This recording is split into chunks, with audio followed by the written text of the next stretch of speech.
J'avais lâché prise sur réellement ce que je voulais. J'ai dit l'essentiel, j'espère, c'est de vivre. Bonjour à tous. Aujourd'hui, nouvelle vidéo de la série des échanges où je rencontre aujourd'hui Corinne. Corinne qui a quitté sa vie en France pour partir vivre à Bali. On va découvrir la vie, le processus que tu as suivi, comment t'en es arrivé là, qu'est-ce qui a fait que tu as, pour ainsi dire, tout quitté en France. Tu vas nous expliquer un petit peu Avec plaisir, oui. un petit peu tout ça. Là, ça fait combien de temps que tu vis à Bali? Bonjour à tous. Merci Thomas. Ça fait 1 an. D'ici quelques jours, ça fera 1 an que je vis officiellement à Bali.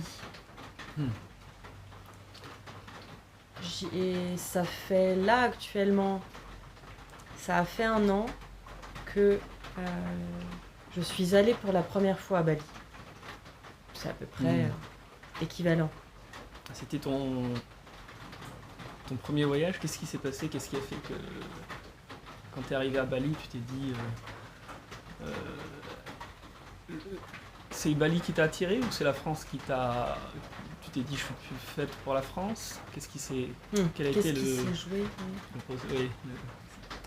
joué? Ça faisait une petite dizaine d'années que j'avais en tête d'aller à Bali, mais ça ne se faisait pas, ça s'annulait, ça ne se concrétisait pas. Et quand je suis allée en Inde en janvier 2023, je me sentais appelée par l'Inde et par Bali à nouveau. J'ai pensé à enchaîner, mais ça allait être trop d'un point de vue énergétique dans le corps, trop challengeant d'enchaîner les choses. Donc je me suis dit non, je reste en Inde. En revanche, je prévois mon voyage à Bali en novembre. Tu es parti combien de temps en Inde? Donc là, en Inde, j'étais partie en tout 5 semaines, faire un panchakarma. Donc il y a beaucoup de choses qui se sont passées déjà intérieurement aussi là. Et je savais, donc on était début février, je savais qu'en novembre, je revenais faire un petit séjour en Inde du Sud et que cette fois-ci, je prévoyais mon voyage à Bali d'un mois. Tu avais un appel de Oui. particulièrement précisément Bali Oui. pour faire ta nouvelle vie en fait.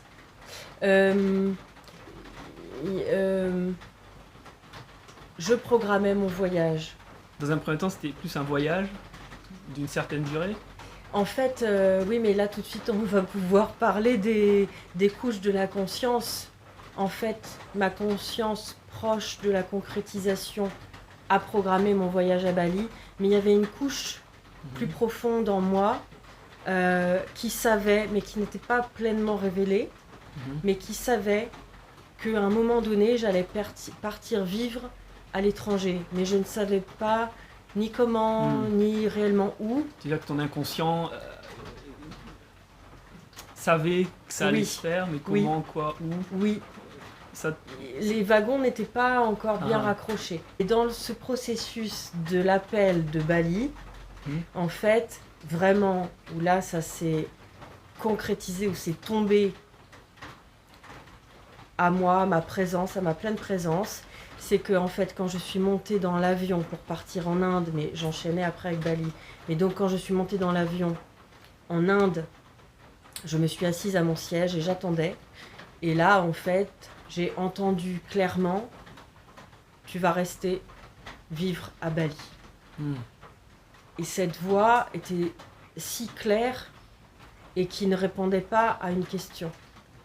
J'étais assise, j'attendais le décollage. Une forte intuition qui t'est arrivée, quoi. Et j'ai entendu cette voix si claire, une larme qui a coulé de mon œil. Et ça, pour moi, c'était vraiment, véritablement un signe de l'authenticité et de la pureté du message. Alors là, j'ai dit, ok, je veux bien. Si tel est mon chemin, je veux bien. Mais montrez-moi qu'est-ce qui va me faire rester concrètement dans la matière. Voilà. Recevoir des messages, ok, c'est une chose. Vivre l'expérience dans la matière, on n'est pas sur le même étage, voilà. Donc pour ceux qui nous regardent, tu es très connecté avec, comme tu l'expliques, avec les signes demandés à l'univers. Avec les synchronicités. Peut-être guidé, synchronicité. Qui peut être très à l'écoute de ton corps et des messages qui arrivent, hein, c'est ça? Oui. Oui. Est-ce que tu peux dire que c'est comme ça que tu avances dans ta vie, Maintenant, que tu chemines Oui. Oui. En fait, je fais le lien entre ce qui émerge en moi en termes d'élan. Donc, on peut parler d'envie, mais ce ne sont pas des envies de surface, en fait. Ce sont des appels que je ressens à l'intérieur. Ce ne sont pas des envies pour aller me distraire. Parce que des fois, c'est quand même challengeant. Moi, je peux me demander comment je vais faire pour que ça se réalise. Juste rester à l'intérieur, à l'écoute et recevoir cette guidance. Donc être bien connecté avec soi-même, bien aligné, bien ancré. Oui. J'imagine que ça c'est important pour pouvoir être guidé comme tu l'es. Oui. Je précise que ça ne l'a pas toujours été. Parce que l'ancrage était un défi de mon incarnation, de mon existence. Donc l'ancrage, ça m'a beaucoup challengée. Voilà. Est-ce qu'avant ce moment où tu es dans l'avion et alors que tu pars en Inde, avant d'aller à Bali, est-ce qu'avant ce moment-là, est-ce que dans ta vie en France, tu étais déjà à l'écoute et réceptive à ces messages subtils, ces synchronicités? Ou c'est quelque chose qui... Oui. Tu étais déjà en contact avec ça? Oui. Oui. Depuis cette phase de maladie en 2020, cette longue phase de solitude et de retour à moi, qui s'est matérialisée par la maladie, mais voilà, un grand merci à ça. Je suis connectée à cette guidance qui s'est aiguisée, qui s'est affinée, et voilà, où j'apprends chaque jour, voilà, dans cette écoute subtile, à vivre aussi les expériences, toujours en lien avec ces lois de l'univers. Donc tu veux dire que cette maladie, je ne sais pas si tu veux développer et en parler plus intimement et profondément, mais tu veux dire que ce passage par lequel tu es passé, ça t'a finalement servi Complètement. Pour le déroulement de ce qui arrivait après. Complètement. Ça m'a donné accès à ma deuxième vie, à mon nouveau moi. Ça m'a soutenue dans le fait de me dire « Va en toi, Corinne ». Et du coup, là, j'ai découvert des nouvelles ressources. Enfin, des nouvelles... Non, c'est juste qu'elles sont en nous, mais en dormance. Et avant ça, tu n'étais pas à l'écoute, vraiment, hein, c'est ça? Non, avant, j'étais plutôt dans la fuite de tout ça. Il y avait beaucoup de guidance déjà, hein, il y avait beaucoup de choses quand même comme ça, mais j'en avais pas vraiment conscience. Ouais, mais c'était déjà là, hein, puisque... Voilà, ouais. Ce qui a vraiment réveillé ça, c'est cette phase de maladie par laquelle tu es... Ce qui est venu s'éclairer sous le feu des projecteurs, c'est la maladie, le retour au corps. Ouais. Pleinement. On n'a pas le choix que d'être avec soi et Exactement. de pas fuir là. On n'a pas le choix. On est là. C'est le moment, en fait. On est là pour ça. On a suffisamment tourné autour du pot.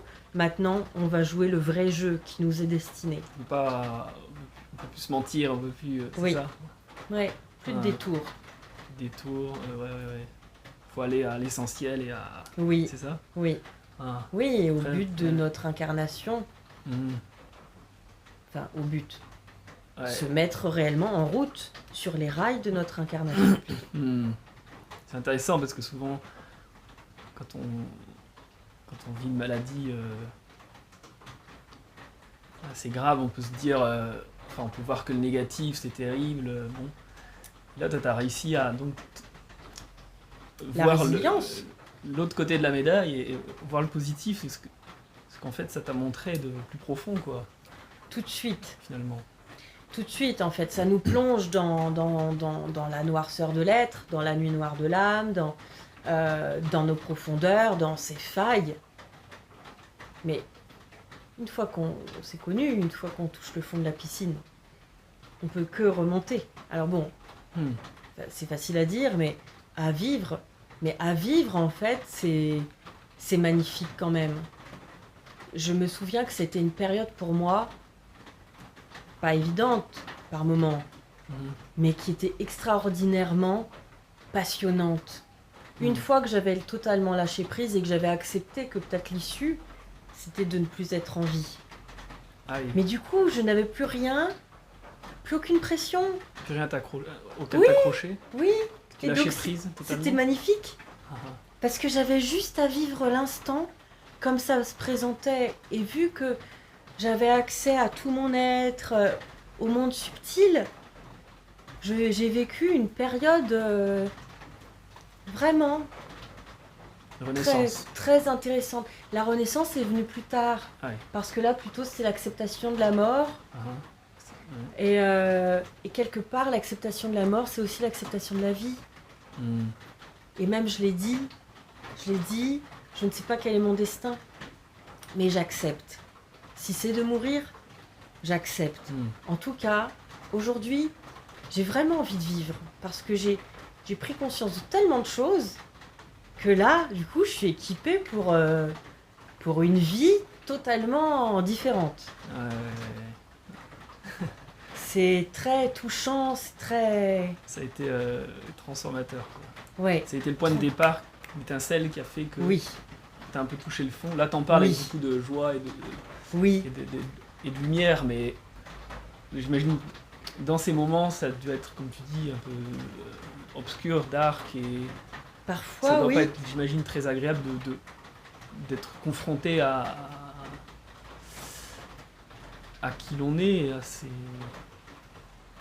J'imagine qu'il y a... J'étais en joie. T'étais en joie quand même. J'étais en joie. Ouais. Mais j'étais en joie et c'est vrai que mes proches étaient très étonnés et quelque part mes proches ont plus mal vécu que moi la phase de maladie. Parce que voilà, le risque était de me perdre et ils étaient dans l'inquiétude. Et ça les confrontait aussi au rapport à la mort. Et oui. Mais moi j'étais vraiment dans l'acceptation de quoi qu'il se passe. Je dis pas qu'il y avait des moments d'angoisse. Oui. Mais vu qu'il n'y avait plus aucun enjeu, ben, je vivais le moment comme il se présentait. Et... Sans attente. Oui. T'avais lâché prise sur ce que tu voulais, le futur. Oui. Je veux ça, Et ce qui s'est passé quand même, c'est qu'au bout des 3 mois, je devais faire 6 mois de traitement, un long protocole avec une chimio très agressive, puisque c'était un cancer agressif, fulminant, qui pousse en vraiment très très peu de temps. Mais ce qui s'est passé quand même, c'est qu'au bout des 3 mois, eh ben, la tumeur avait disparu. Donc ça, c'était... Je voulais comprendre. La tumeur a disparu. Alors que c'était impossible, enfin c'est ça, c'était... Il y avait peu de chances que... J'ai demandé au cancérologue, j'ai dit, mais qu'est-ce que vous dites de ça? Vous faites partie, en effet, d'une minorité. Un cas rare. Ouais. D'accord. Mystère. Ouais. Magie. La magie de la... Oui. Ouais. Oui. Et je suis persuadée que le fait d'avoir lâché prise autant, d'avoir été au contact de cet être profond en soi, il n'y a plus aucune pression dans le corps. Et oui, donc ça aide à la guérison, ça Oui. aide à... Oui. Tout est lié, quoi. Les tensions, ça crée des nœuds, ça aide pas à guérir. Et donc... Ah ouais, là, t'avais donc du coup... ouais. La médecine n'a pas réussi à expliquer. En fait. Non. C'est ça. D'accord. Ok. Et ça, c'était 2020, 2020. juste avant la période du Covid. Ah, Juste avant. 2020, Enfin, 2023, tu pars en Inde. Oui, Une première période de combien de mois? 5 semaines. 5 semaines. Et tu y retournes une deuxième fois J'y retourne en novembre, pour ensuite aller à 10 Bali. jours, puis aller à Bali. Mhm. Et ce voyage, donc Inde plus Bali, là, tu avais l'intention de rentrer en France. Cette fois-là. Oui, Ou tu avais décidé de prendre ta valise et de pas revenir? non, pas encore. Non, pas encore. Mais n'empêche que tout 2023, je ressentais un ennui et je ressentais que les choses n'avançaient pas. Enfin, je ressentais, non, je voyais clairement et je vivais que les choses concrètement n'avançaient pas. Qu'est-ce que tu faisais en France à cette époque-là? À ce moment-là, j'avais ouvert mon cabinet de thérapeute énergéticienne, thérapeute de l'âme, lecture de l'âme déjà, mais Ouais. voilà, dans un cabinet. Et ça se développait pas vraiment. Et je ressentais en moi l'ennui. Mais encore une fois, l'ennui comme si j'étais pas à ma place. Et j'avais aussi fait des rêves. Et j'avais fait un rêve où je vendais tout. Dans les moindres détails, je vendais tout ce qu'il y avait chez moi. Hmm. Ce qui j'avais compris Mais qu'à un moment donné, il va falloir j'allais partir. Ah, d'accord. J'allais partir. Tout ça mis bout à bout, bah, ça veut clairement dire ma place n'est pas là, je veux pas. Enfin, non, je veux. Je vais partir à un moment. T'as écouté le message. Et j'attendais. Mhm. J'attendais que ça se matérialise dans la matière, parce que, Mhm. encore une fois, les messages, c'est bien beau, mais on peut pas se fier à des messages, parce que suivant... Comment tu gères quand tu te dis j'attendais que ça se matérialise que ça se concrétise dans la matière? Ouais. Comment tu... Pour expliquer aux gens qui nous Ouais. regardent comment tu pourrais essayer de mettre des mots sur... Disons que je suivais ma vie dans cet entrain, dans cet enthousiasme, parce que voilà, j'aime la vie, j'aime mon activité. Je tentais de nouvelles choses quand même, c'est-à-dire qu'à ce moment-là, je me souviens, je voulais déménager, habiter dans tel quartier de hier, voilà, mais ça ne se faisait pas, c'était bloqué, ça ne se faisait pas. Donc j'avais un petit peu de frustration, mais je me disais, bon, bah, j'attends. Ouais, tu mettais en place des actions pour changer les choses, Oui, et tu sentais que tu te prenais des barrières, quoi, un peu C'était ça pas fluide. n'aboutissait pas. Il n'y a rien de fluide. La fluidité était là, mais je ressentais ce temps de latence. Ouais. Comme si ça allait pas assez vite, comme si... Oui, mais dans ces cas-là, on doit attendre. Hein. Il y a ce qu'on appelle le timing divin, donc cette collaboration avec les lois de l'univers ou la nature. Ouais. Et quand c'est pas le moment, c'est pas le moment. On a beau vouloir, Ouais. on peut pas. Si on force, c'est pas bon. Ouais, bon timing, quoi. Et non, ouais. Ah. L'alignement des choses. Ouais. Donc Bali. Est-ce que tu voudrais un peu nous partager ce deuxième voyage où tu es parti à Bali Mhm. pour la première fois, c'est ça? Ouais, Voilà. première Où tu es quand même rentré en France ensuite. oui. C'était pas tout à fait définitif. C'était un peu comme pour tester le terrain, voir où t'allais, est-ce que ça allait te convenir, J'allais à Bali pour découvrir. pour découvrir quoi. Sans trop te dire, est-ce que c'était sans trop te dire je vais faire ma vie Non. à Bali? C'était pas, il y avait pas trop ces pensées là. Non. J'avais reçu le message. Ouais. Et j'ai dit, ok, montrez-moi pourquoi. Pourquoi j'irai à Bali? Qu'est-ce qui va me faire aller à Bali? Et là, j'ai fait 2 rencontres qui ont été assez significatives, Mhm. dont une femme qui m'a éclairée sur pas mal de points et qui m'ont ouvert la voie.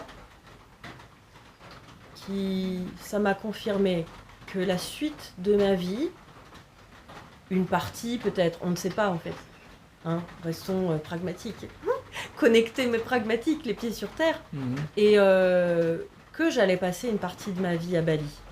En Et tout cas, tu avais le point de départ de cette nouvelle vie. oui, En tout cas, le lieu, oui, c'était assez clair, évident qu'il fallait que... Et par ces Oui. rencontres, qu'il fallait que... ma vie m'amenait à Bali. Et là, j'ai Mhm. reçu un autre message tu reviens au mois de janvier. Ah là, quand même, je Ah. me suis dit, c'est fort ça quand même. Ça veut dire que je vais rentrer que pour un mois. Et après, je me suis dit, bah, finalement, tout 2023, j'ai ressenti cet ennui. Finalement, je veux déménager, ça ne se fait pas. Finalement, j'ai donné... j'avais vu que... Oui, si, finalement, j'avais trouvé un logement. Donc, j'avais donné mon préavis de mon appartement où j'habitais. Mais finalement, dans la matière, il y avait des choses qui s'alignaient avec ce départ. Tu avais donné ton préavis en Oui. France Parce que... Oui, parce que tu sentais que tu... J'avais donné mon préavis déménages parce que j'avais enfin trouvé un autre appartement où, pour moi, j'allais m'y sentir mieux. Et en France. Mais j'étais... Oui, en France. Ah, d'accord. Oui, en France. Parce que... Appartement dans lequel t'as jamais été, j'imagine. Et non, finalement, j'ai dit je ne viendrai pas. Ah, d'accord. Mais voilà, oui. En tout cas, ouais, le préavis était là, mais c'était pas pour Oui. le bon endroit. Oui. Ah, et ça t'a emmené à Bali, d'accord. Intéressant. Est-ce que t'as ressenti... Quand je t'écoute, j'ai l'impression que c'était très... Vraiment très fluide. Est-ce qu'il y a eu des doutes une fois que t'étais à Bali? Est-ce que c'était comme une évidence il fallait que tu suives ce qui t'était... les guidances que tu recevais? Oui. Ou alors tu as eu des moments de doute où tu t'es dit est-ce que c'est vraiment un bon choix? Est-ce que... J'ai pas eu de doute parce que je n'ai pas eu à réfléchir dessus. En fait, je suis vraiment... je me sens bien en lien avec les lois de l'univers. Et en fait, quand il y a quelque part où je ne dois pas aller, ou quelque part... Il y a un blocage à un moment donné. Et là, en fait, du coup, jusqu'au dernier moment, j'ai dit... Et puis, je me fie à mes ressentis. Et quand j'échangeais avec cette femme, c'était tellement fluide et quelque part, sa voix me soutenait. Cette femme. Et je ressentais en moi beaucoup de douceur, de fluidité. Et la voie était ouverte, en fait. La voie était clairement ouverte au changement. Moi, je me fie à l'ouverture de mon cœur quand j'ai une question à poser. Est-ce que c'est le bon choix? Je ressens intérieurement, ah non, ah oui. Je ressens cette grandeur. Et ton corps te parle. Oui, mon corps me parle. Oui. Et ça, c'est des signaux qui disent... imparable. Oui, non, on sait. C'est imparable. Ah oui. Ça ne trompe pas, notre corps parle. Ouais. J'étais toujours stupéfait quand je rencontrais des gens comme ça, des endroits où je voyageais, des personnes qui disaient je suis appelé par tel endroit, enfin, où ils vont pas sur Google en disant où aller, non. ChatGPT, j'en sais rien, non. mais qu'ils ont des réponses intuitives de c'est au Brésil que je dois aller, c'est au... Il y a pas de... Ils savent pas pourquoi, mais ils y vont. Oui. Mais est-ce que toi tu savais, alors que divinement tu avais toutes ces réponses, est-ce que tu savais comment allait devenir ta vie dans la matière à Bali? Alors oui, j'ai eu des images. J'ai eu des images et j'ai eu des rêves. Oui, avec des projets. Oui. Et ça se concordait avec la matière. Mais bien sûr que j'ai pensé, je me suis dit oui, mais peut-être que cette information-là, elle est valable pour les 6 prochains mois et pas pour les 6 prochaines années. Et du coup, j'ai médité là-dessus aussi. Bon. Je me suis interrogée là-dessus. Ok, c'est pas grave. Parce que l'information, elle est claire, elle est pure. Donc si cette information-là, elle est valable pour les 6 prochains mois, n'empêche que dans le moment présent, elle me guide. Voilà. Je ne demande pas à savoir les 6 prochaines de ma vie. Non, pas du tout. Ouais. Et ça c'est important parce que oui. Je dis dans une vidéo des gens qui veulent partir, mais j'ai cette sensation qu'on peut avoir cette tendance à vouloir tout savoir. J'avais cette sensation quand je suis parti au Mexique où je dis je vais vivre au Mexique, j'avais fait la résidence permanente, etc. En fait, Je pensais que c'était pour y vivre Pour toujours. toute ma vie.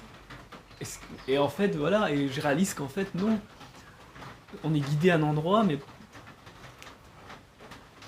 c'est généralement pour une certaine durée, et après on évolue spirituellement, et on est amené à aller ailleurs, peut-être.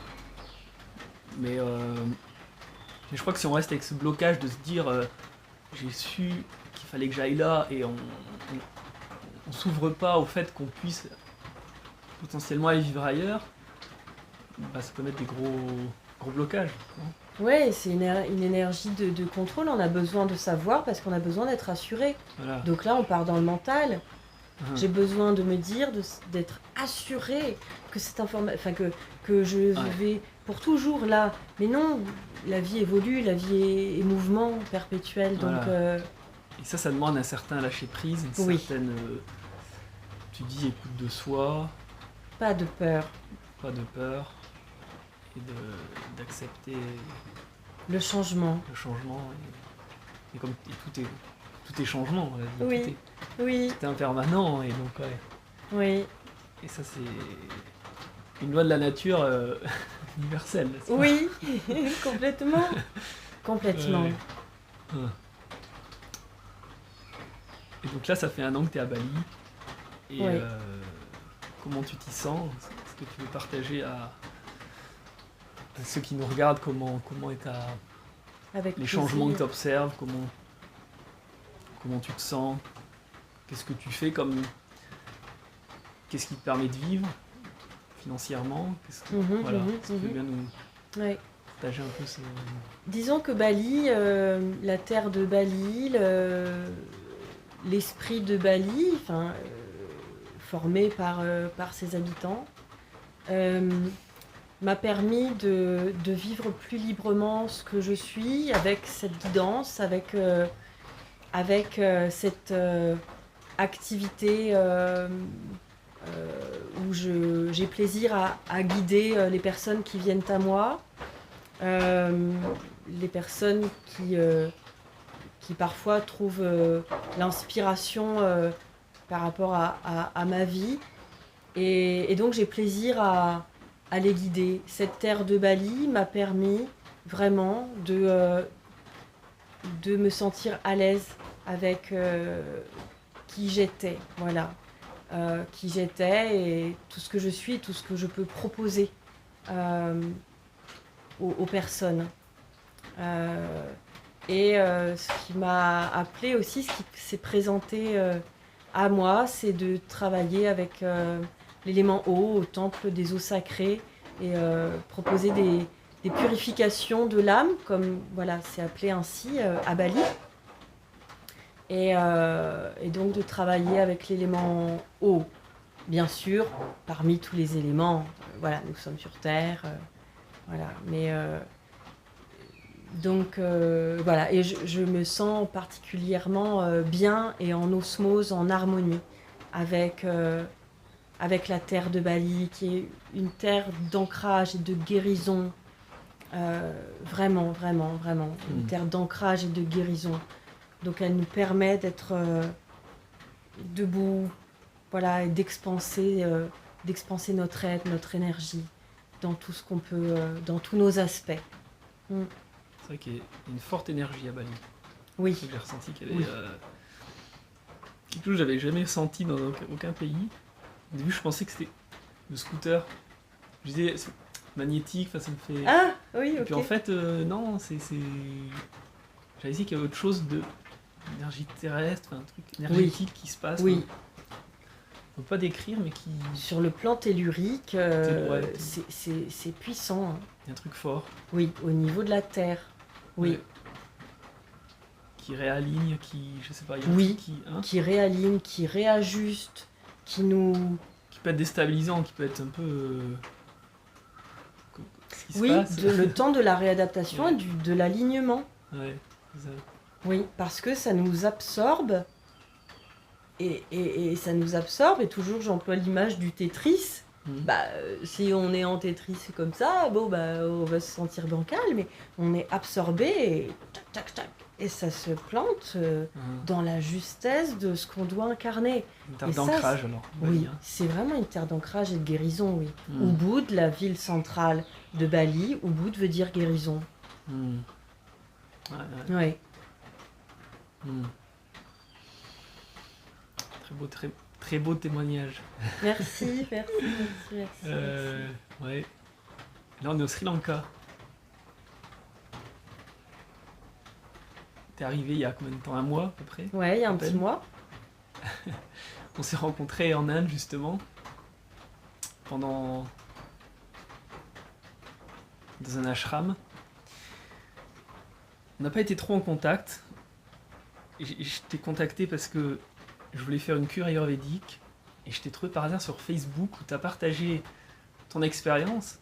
Et moi je pensais que tu étais en France. Tu étais déjà en France. Donc je t'ai contacté. 10 minutes après, t'es arrivé. En fait, on était au même endroit. Voilà, dis-toi, voilà. Et Synchronicité. C'est voilà. ça, hein. Je me suis dit, c'est quand même bon. Voilà. Et là, bon, on n'a pas trop été en contact en fait entre ces moments finalement. Et là, tu m'as recontacté. Je t'ai dit que j'étais au Sri Lanka. Et comme tu avais fait une cure ayurvédique en Inde, là, tu as senti qu'il fallait que tu fasses un traitement ayurvédique, une cure ayurvédique. Oui, Et le Sri Lanka, c'est aussi une terre ayurvédique, oui. un peu comme l'Inde. Comme ça fait 1 an que je suis dans un monastère bouddhiste où il y a un hôpital ayurvédique à 10 minutes à côté de l'hôpital et que j'ai suivi des traitements et que je trouve très... Enfin, qui sont bénéfiques. Tu m'as un peu demandé conseil, tu m'as dit. Donc voilà, donc tu as rencontré le médecin. Et par grande surprise, c'était quelque chose que je ressentais un peu déjà, mais intuitivement. Et t'as fait un diagnostic et en fait, tout va bien, il n'y a pas besoin de cure, il n'y a pas besoin de rien du tout. Voilà. Et donc ce qui t'a amené à... Du coup, à aller faire une retraite Vipassana. Eh oui. Une retraite Vipassana. Voilà. J'étais là, pas de traitement ayurvédique. J'entends parler de Vipassana. Thomas me parle de Vipassana. Ça résonne en moi dans le fait du retour à soi, de prendre soin de moi et de me recentrer dans le corps. Et donc j'ai fait la retraite de 10 jours Vipassana, oui. Oui. Voilà, donc parfois on va dans des endroits pour une raison, et en fait c'est pas pour cette raison-là qu'on va dans cet endroit. Tout est en cascade et en fait antérieurement, bon moi j'aime parler de l'âme, mais où le corps et l'âme savent à l'avance. Le plan il se dessine en fait, et nous avec le mental on a tendance à se dire bah, ça c'est pour ça, ça c'est pour ça, mais en fait les choses se posent aussi sur des plans plus intérieurs. D'où l'importance d'écouter son intuition en premier. Oui. Oui. Et pas écouter le mental qui va arriver ensuite, qui va raconter... une histoire, un scénario. Ouais, avec des peurs, des doutes qui vont... Ouais. De suivre cet élan de vie qui ne trompera pas. Lui qui ne trompera pas, mais qui pourra sembler difficilement réalisable pour le mental. Voilà. Des fois, oui. Alors qu'en fait, une fois qu'on a fait le premier pas de ce qu'on doit vivre, les choses s'alignent. Oui. Si c'est le bon chemin, les choses généralement s'alignent naturellement et assez fluidement, quoi. Oui, parce que on engage une démarche concrète, donc toujours ce contact étroit avec les lois de la nature. Si l'information personnelle est on a fait ce pas, et bien du coup en résonance, on va être aidé. Oui, on va être aidé et soutenu personnellement. Aidé, la vie me fait dire ça, oui. Ouais. Est-ce qu'il y a un message que tu voudrais partager à aux gens qui nous regardent et qui sont connectés avec ce que tu racontes, avec l'envie peut-être d'aller à explorer un temps ou toujours d'autres pays. Est-ce que tu as un conseil ou quelque chose Bien sûr. qui pourrait inspirer Bien sûr. et rassurer? Oui. Déjà, par rapport à la maladie, c'est une phase qui peut être compliquée, qui peut faire très peur. Mais la maladie, dites-vous que on nous demande de nous mettre au repos pour faire le point en soi.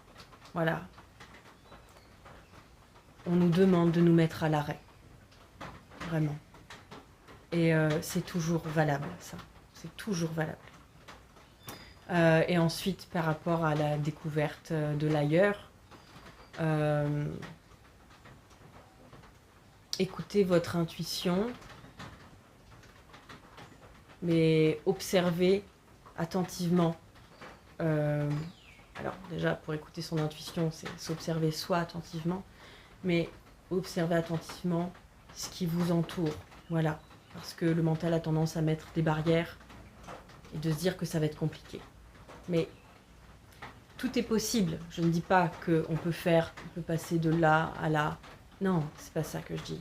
C'est d'écouter son énergie de vie. Voilà. Et observer ce que la nature, ce que les lois de l'univers nous proposent ou nous suggèrent. Très beau message de fin.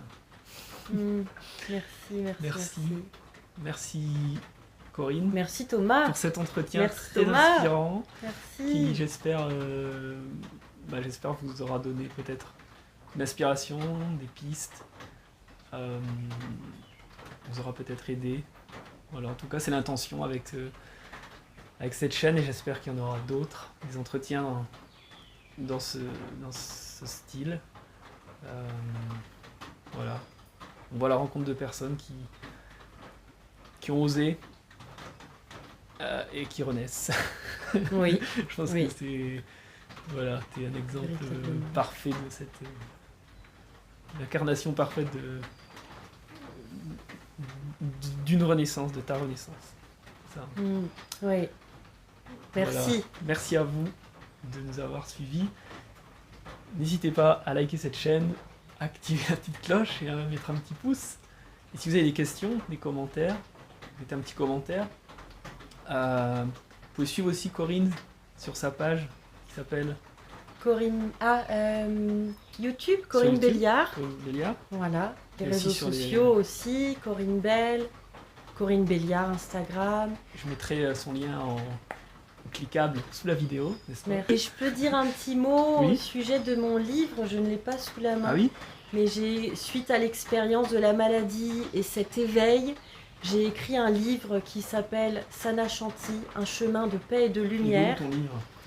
Et je vous parlais de mon livre que j'ai écrit suite à la maladie et à cette phase d'éveil. Et donc j'ai écrit ce livre qui s'appelle Sana Shanti, un chemin de paix et de lumière.